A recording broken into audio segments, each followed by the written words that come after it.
Putin bad news. While the U.S. Secretary of State was in Kyiv, a missile strike killed 16 people in a nearby market town. Russian shelling today hit a market in a city in eastern Ukraine, killing at least 16 people and wounding dozens more, according to local authorities. U.S. Secretary of State Antony Blinken was scheduled to arrive in Kyiv and announce over $1 billion in new U.S. funding for Ukraine at the time of the deadly attack. As first responders doused flames at market stalls, bodies lay covered on the ground around the attack site in Kostiantynivka, with blackened and mangled vehicles close by. According to Ihor Klimenko, the Minister of Internal Affairs, Prime Minister Denis Shmyhal reported that 16 people were killed and another 28 were injured. According to Klimenko, the fire that destroyed 30 booths at the outdoor market was put out by the fire department's personnel. Crews combed the wreckage for survivors. According to the Attorney General's office, 20 businesses, power lines, an administrative building, and the floor of an apartment building were destroyed. Volodymyr Zelensky of Ukraine condemned the attack, saying, "This Russian evil must be defeated as soon as possible," adding that a child was among the dead. The attack in Kostiantynivka reportedly damaged 20 stores, power lines, an administrative building, and the ground floor of an apartment building. A typical marketplace. Shops. Specifically, a drugstore. To those who have done nothing wrong, President Volodymyr Zelensky of Ukraine wrote on his official Telegram channel. Later, at a news conference with visiting Danish Prime Minister Mette Frederiksen, Zelensky said, "Those who know this place are well aware that it is a civilian area. There are no military installations in the area. The attack was premeditated."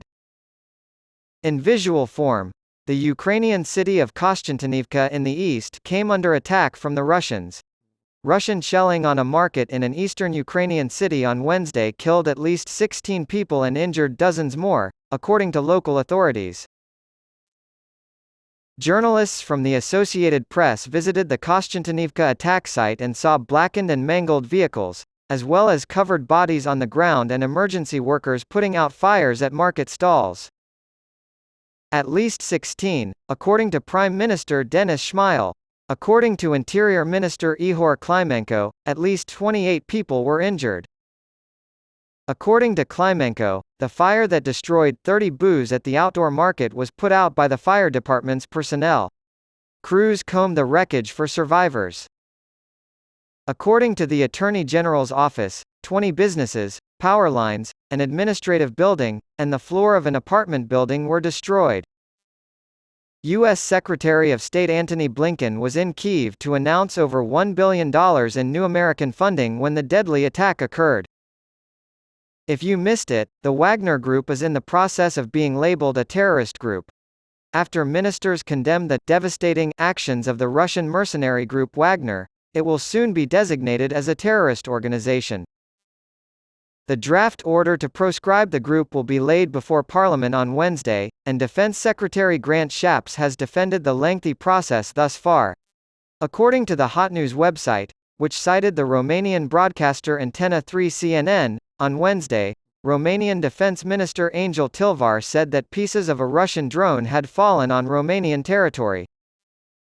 On Monday, Ukraine claimed that Russian drones had exploded on Romanian territory during a nighttime airstrike on a Ukrainian port across the Danube River, but Bucharest had already denied the allegations.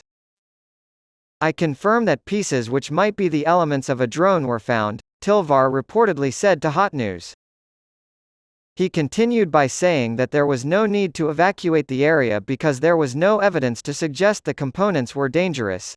If elected later this month, the leader of the liberal Progresivne Slovensko, Progressive Slovakia, party has pledged to keep Slovakia's support for Ukraine in line with European and NATO partners.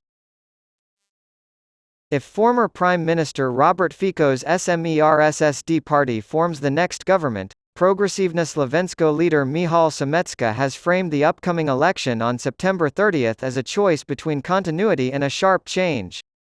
Fico has indicated that he will reverse course.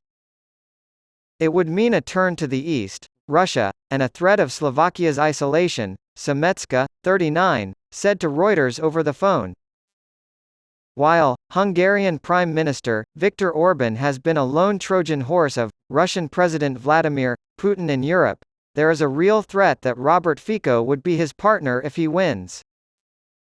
In response to the Russian invasion, Slovakia, Ukraine's neighbor, has sent an air defense system, MiG-29 fighter planes, and other military aid to Kyiv.